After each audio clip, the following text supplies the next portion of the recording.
ध्यान रखना। आज देश विदेश में अगर जैन मुनि की पहचान बनी है तो उसको पहचान पहुंचाने वाले तरुण सागर जी हैं।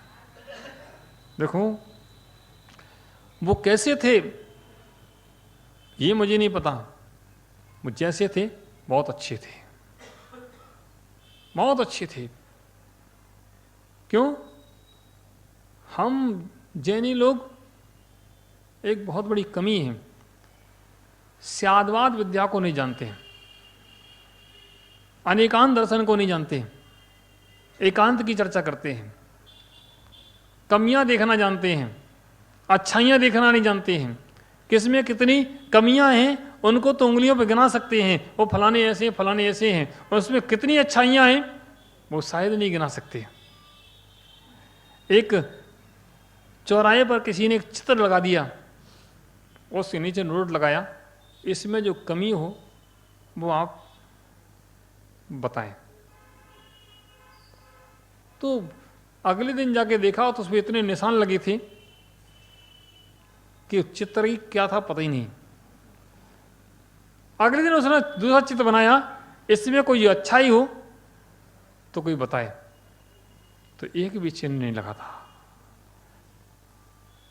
एक भी निशान उसमें नहीं लगा था। कमियां देखने वाले बहुत हैं, अच्छाइयां देखने वाले इस संसार में नहीं हैं।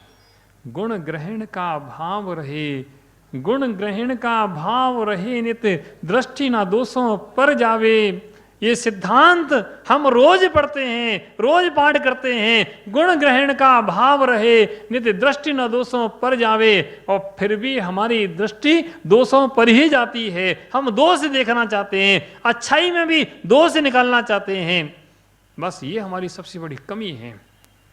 काश ये कमी दूर हो जाए, काश हमको समझ में आ जाए, काश किसी धर्मात्मा को देख करके हमारा हृदय कमल खिल जाया करे। नहीं खिल पाता। नगर में भी कोई साधु आते हैं तो हमारे मन में ये भाव तो सर्वप्रथम आ ही जाता है कि कौन से महाराज हैं, कौन के संघ के हैं, किस परंपरा के हैं, किस सामनाय के हैं, क्या करते हैं, क्या क्रियाएं हैं। हो, ये धर्मात्मा का एक भी लक्षण नहीं है। धर्मात्मा का सबसे पहला लक्षण ये होना चाहिए कि एक धर्मात्मा आ रहा है, ये लक्षण होना चाहिए। वो लक्षण धर्मात्मा का नहीं है। आज बहुत बड़ी विसंगतियां हैं समाज में, ऐसी बहुत बड़ी विसंगतियां हैं। आज संघवाद का माहौल हो गया है, आज पंथवाद का माहौल हो गया है। और जो संघ पंथ हमारे लिए हानिकारक है, बस वही संघ पंथवाद चल रहा है। और आज नहीं तो कल ये सब हमारे लिए हानिकारक है, बहुत बड़ा जहर है। अभी शायद समझ में आए ना आए, लेकिन कल जरूर समझ में आएगा। लेकिन क्योंकि लोग पीछे से समझते हैं, पहले नहीं समझते हैं, बाद में समझ में आता है। जब बीतती है, जब समय निकल जाता है, तब समझ में आता है। तरुण सागर महाराज ने जिन शासन की जितनी पहचान दी है, शायद मैं मानता हूं इतनी पहचान वर्तमान में किसी ने बनाई नहीं। आज जितने अजैन लोग जो कभी जैन मुनियों को जानते नहीं थे, वे आज जैन मुनियों को जानते हैं। जब भी उनकी सभाएं होती थी, मैंने प्रत्यक्ष तो नहीं देखा उनकी सभा को, लेकिन उनकी सभा में जैन अगर 1000 हैं तो अजैन लोग 40,000 हैं।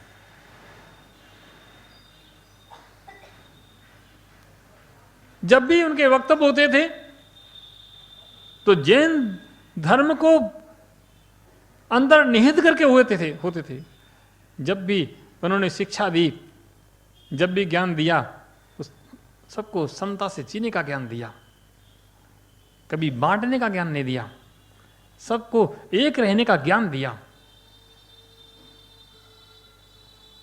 उन्होंने जो वचन भी कहे तो उन्होंने स्पष्ट लिख दिया, ये कड़वे वचन हैं। क्यों? क्योंकि तुम्हें पसंद आने वाले नहीं हैं, तुम कमी देखने वाले हो, इसलिए तुम्हारे लिए कड़वे वचन हैं। पैर बंधो, निश्चित रूप से वे महान आत्मा थे। ऐसे महान आत्मा का जन्म इस धरती पर कभी कभी होता है। अब आप कहोगे महाराज आप इतनी प्रशंसा क्यों कर रहे हो? क्योंकि हम धर्मात्मा की प्रशंसा कर रहे हैं। हमें कोई धर्मात्मा दिखता है तो मैं दिल खोल करके उसकी प्रशंसा करता हूं, क्योंकि धर्मात्मा है, उसने धर्म को समझा है, उसने धर्म को पाला है। हमने क्रियाओं को मात्र देखा है, उसने क्रियाओं को नहीं देखा है, उसने धर्म को देखा है। जो धर्म को देखता है उसके अंदर क्रियाएं नहीं भी हों तब भी वह धर्मात्मा होता है। मात्र करने से कोई धर्मात्मा नहीं होता है, अंदर धर्म का भाव होना चाहिए, अंदर जीवों के प्रति करुणा का भाव होना चाहिए, दया का भाव होना चाहिए, प्रेम का भाव होना चाहिए। जहाँ दया प्रेम करुणा का भाव नहीं है वहां कितने भी धर्म हो जाएं वह धर्म नहीं है। धर्म वही है जहाँ जीव के प्रति दया का करुणा का भाव प्रेम का भाव हमारे अंदर बैठ जाता है। जन जन के प्रति हमारे कल्याण का भाव हमारे अंदर निहित हो जाता है, तब मानना चाहिए वह धर्म है, उसको करने वाला धर्मात्मा है। यहां तो अभिषेक की झाड़ी में ही कोई दूसरा हाथ लगाए तो मेरे अंदर कसाय भड़क जाती है। ओह, अभी धर्म का लक्षण बहुत दूर है। सत्य कह रहे हैं, बिल्कुल कड़वा सत्य है, कड़वा सत्य है। धर्म उसे कहते हैं कि धर्मात्मा को देख करके हमारा हृदय गदगद हो जाए। और जब मंदिर में पहुंचा मैं सुबह, रात भर मेरे मंदिर में मन विकल्प रहा और रात भर में सोते सोते भी यही प्रार्थना कर रहा था कि भगवान कैसे वो स्वस्थ हो जाएं। अभी उनकी आयु पूरी नहीं है, कैसे वे स्वस्थ हो जाएं। रात भर ये सोचता रहा कैसे वे स्वस्थ हो जाएं। अभी उनके माध्यम से बहुत धर्म की प्रभावना हो सकती है, जिन शासन की प्रभावना बहुत हो सकती है, वे स्वस्थ हो जाएं। रात वही सोचता रहा और रात में सोचने के बाद सुबह सोचा कि सुबह शांतधारा में जरूर उनका नाम बोलेंगे। जब सुबह पहुँचे मैंने शांतधारा में नाम उनका बोला, मुझे पता नहीं था, लेकिन बाद में लोगों ने बताया कि उनका देवलोक हो गया है, उनकी समाधि हो गई। तो मुझे बड़ा कष्ट हुआ। फिर मेरे दर्शन के मन नहीं लगे, मेरे अंदर अंदर आंसू आ गए। मैंने ये क्या हुआ, ये बहुत गलत हुआ, ठीक नहीं हुआ, क्योंकि अभी उनके पास बहुत कम समय उनको मिला, उनको समय मिलना चाहिए था, बहुत कम समय मिला। ऐसे धर्मात्मा जो धर्म की प्रभावना करते हैं उनको समय मिलना चाहिए। अभी तक मेरा मन स्थिर नहीं, हालांकि कोई राग नहीं है, इतना धर्म से राग है कि धर्मात्मा है। प्यारे बंधु, ऐसी धर्मात्मा के प्रति अगर कभी कोई धर्मात्मा दिखे तो हमारे अंदर हृदय हमारा खुल जाना चाहिए। संत पंथ ग्रंथ की बातें भूल करके हम एक बात देखें कि वो धर्मात्मा मुझे दिखा है। प्यारे बंधु, वो तो देवलोक हो गए, लेकिन बहुत बड़ी शिक्षा हमें वो दे गए। उस शिक्षा को हमें ग्रहण करना चाहिए। प्रेम से रहना, हिल मिल के रहना, कभी मत देखना कि किस संप्रदाय का है, किस सामनाय का है, क्या मानने वाला है। जो जो मानने वाला है उसको वो मानने दो। हम कम से कम एक धर्म को मानने वाले हैं, हम प्रेम को मानने वाले हैं। हम साथ में रह करके प्रेम से रह करके अपना जीवन यापन कर लें, इससे बड़ा कोई धर्म नहीं है। हमारे अंदर की कसाएं मिट जाएं, इसके बड़ा कोई धर्म नहीं है। हमारे अंदर के संक्लेश समाप्त हो जाएं, इससे बड़ा कोई धर्म नहीं है। ये सारे धर्म किए जाते हैं अपने अंदर के संक्लेश परिणाम समाप्त करने के लिए किए जाते हैं। सारे धर्म किए जाते हैं अपने कसायों को समन करने के लिए किए जाते हैं। सारे धर्म किए जाते हैं अपने परिणामों को विशुद्ध करने के लिए किए जाते हैं। और परिणाम विशुद्ध ना हो तो कितनी भी क्रियाएं हो जाएं, वह क्रियाएं नहीं हैं। आज उन महान आत्मा का देवलोक हो गया है। मुझे बड़ा दुख हुआ जब मैंने सुना। बस इतनी भावना बातें हैं कि वो जहाँ भी हैं अच्छी गति को प्राप्त करें और सम्यक दर्शन जो उनका था वही सम्यक दृष्टि थे। अंत समय में जो सचेत अवस्था में चला जाए, सचेत अवस्था में चला जाए। अभी कोई सुबह मुझे बता रहा था कि महाराज सुबह का 3 बजे का वीडियो उनका आया है, किसी महाराज ने उनसे संबोधन किया कि महाराज कोई परेशानी तो नहीं, कि नहीं, सबको क्षमा और सबसे क्षमा। मैंने देखा नहीं, वही वीडियो, लेकिन किसी के मुख से जब ऐसे शब्द सुने तो मेरा अंदर करंट दौड़ गया कि अंत समय जो हाथ जोड़ के कह रहा है, इतना बड़ा संत हाथ जोड़ के कह रहा है कि सबको क्षमा, सबसे क्षमा। ओ सभी गुणगान गुरुओं का कर रहे हैं, श्रेष्ठ है। गुरुओं का गुणगान करना श्रेष्ठ है, क्योंकि गुरुओं के गुणगान से ही हमारे कर्म झरते हैं। देवशास्त्र गुरु के प्रति हमारी जो श्रद्धा है, हमारी जो विनय है, वही हमारे लिए श्रेष्ठ है। प्यारे बंधुओं, श्रावक संसार की इतनी व्यवस्थाओं में फंसा है, इतनी व्यवस्थाओं में फंसा है, शायद उसके लिए ज्यादा धर्म करना संभव नहीं। इतना धर्म कर सकता है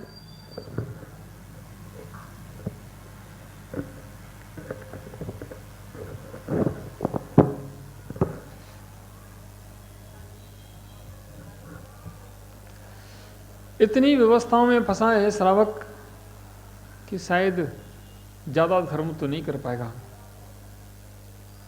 लेकिन देवशास्त्र गुरु के गुणगान करके वह बहुत से कर्मों की निर्जरा कर सकता है। कर्मंधो विषय है श्रद्धा का, विश्वास का, आस्था का। हमारे अंदर अगर श्रद्धा होती है तो भाव अर्पण करना नहीं पड़ते हैं, भाव अर्पण हो जाते हैं। हमारे अंदर विश्वास होता है, आस्था होती है, तो किसी के प्रति शब्दों को कहना नहीं पड़ता है, शब्द तो अंदर गूंजते हैं। कई हुए शब्द हो सकता है किसी अन्य लोगों को प्रभावित करें, कई हुए शब्द चार लोगों को और जोड़ सकते हैं आपके शब्दों से, चार लोग आपके शब्दों से जुड़ सकते हैं, लेकिन अंदर के शब्द आपको जगाते हैं। और वास्तव में साधुओं के शब्द अगर आपको जगा दें तो वही आपके लिए श्रेष्ठ है। साधु इतना बोलते हैं, प्रवचन करते हैं, उपदेश देते हैं, उनका कोई शौक नहीं है आपको उपदेश देने का, उन्हें कोई ऐसा वो नहीं है कि आनंद आता हो, उनका एक कोई एपिसोड चल रहा हो। एपिसोड चलाने के लिए साधु प्रवचन नहीं करते हैं, साधु जगाने के लिए प्रवचन करते हैं। लेकिन बड़ा कष्ट होता है जब लोग एपिसोड के रूप में देखते हैं। जैसे पिक्चर हॉल में जाते हैं और बाहर निकल के क्या बोलते हैं? बहुत अच्छी थी, और पिक्चर बहुत अच्छी थी। बस मुझे लगता है कभी कभी कि आजकल लोग इसी प्रकार से साधुओं के प्रवचन सुनने आते हैं, सुनते हैं कि महाराज कैसे बोले, बहुत अच्छे बोले, बस बहुत अच्छे बोले, बात खत्म हो गई और अपने व्यवस्था में जुट गए। प्यारे बंधुओं, जब तक वह शब्द अंदर नहीं जाएंगे, जब तक वह शब्द अंदर नहीं उतरेंगे, तब तक हम कितने भी शब्द सुन लें, कितनी भी जिनवाणी पढ़ लें, कितनी भी जिनवाणी सुन लें, कोई सार्थकता नहीं है। अंदर उतरना चाहिए, अंदर जाना चाहिए। तरुण सागर जी महाराज ने ऐसे ऐसे प्रवचन किए, कड़वे प्रवचन क्यों बोलना पड़े? क्योंकि उनको पता था कि सीधी सीधी बात तुम्हारी समझ में नहीं आती। किसी को सीधा समझा जाए नहीं समझ में आता, वो एक गाल के नीचे लगाया जाए तो जल्दी समझ में आ जाता है। सत्य है, सीधी सीधी भाषा में किसी को समझाया जाए तो समझ में नहीं आता है कि ठीक है कहा होगा, और जो थोड़ा कड़वे ढंग से बताया जाता है तो जल्दी समझ में आ जाता है। हम कितने दिन से समझा रहे हैं, तो शायद पता नहीं किन को समझ में आई और किन को नहीं आई, लेकिन श्रेष्ठ है, ये भी श्रेष्ठ है। आप थोड़ा समझें, थोड़ा समझें, थोड़ा समझा भी बहुत है, लेकिन समझें।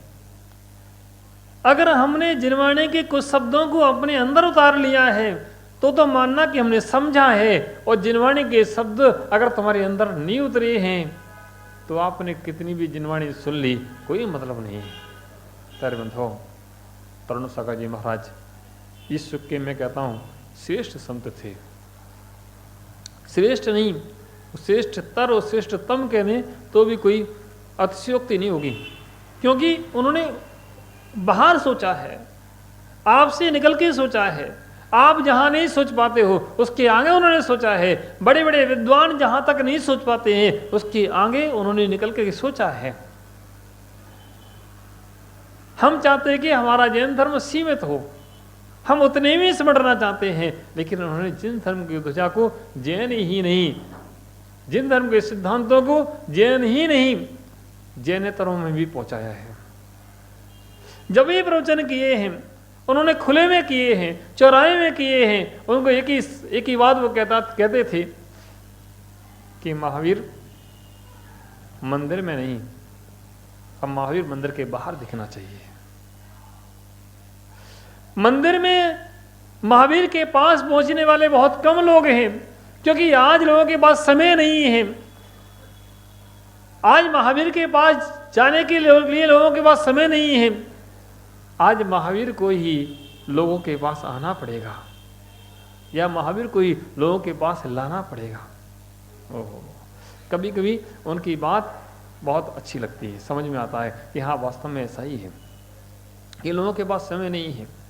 अभी थोड़ा समय लेट हो जाए और प्रवचन लंबे चल जाए या कार्यक्रम लंबा खिंच जाए तो लोग घड़ी देखने लगते हैं। क्यों? समय नहीं है। अपनी बात सुनने के लिए लोगों के पास समय नहीं है, और दूसरों की बात सुनने के लिए लोगों के पास बहुत समय है। अपने लिए समय नहीं है, दूसरों के लिए बहुत समय है।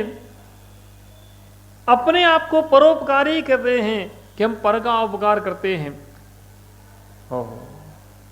लेकिन महावीर के सिद्धांतों में परोपकारी जो दूसरों के लिए कार्य करता है वह परोपकारी नहीं है। जो दूसरों के लिए सांसारिक कार्य करता है वह परोपकारी नहीं है। परोपकारी वह है जो दूसरों को कल्याण के मार्ग पर लगाता है। परोपकारी वह है जो स्वयं को कल्याण के मार्ग पर लगाता है और साथ में दूसरों को भी कल्याण के मार्ग पर लगाता है। प्यारे बंधुओं, आप किसी को भोजन करा देते हो, किसी को मीठा पानी पिला देते हो, किसी की थोड़ी सी मदद कर देते हो और अपने आप को परोपकारी कहते हो कि हम परोपकार का कार्य करते हैं। किसी को स्कूल की फीस जमा कर देते हो और कहते हो हम परोपकार का कार्य करते हैं।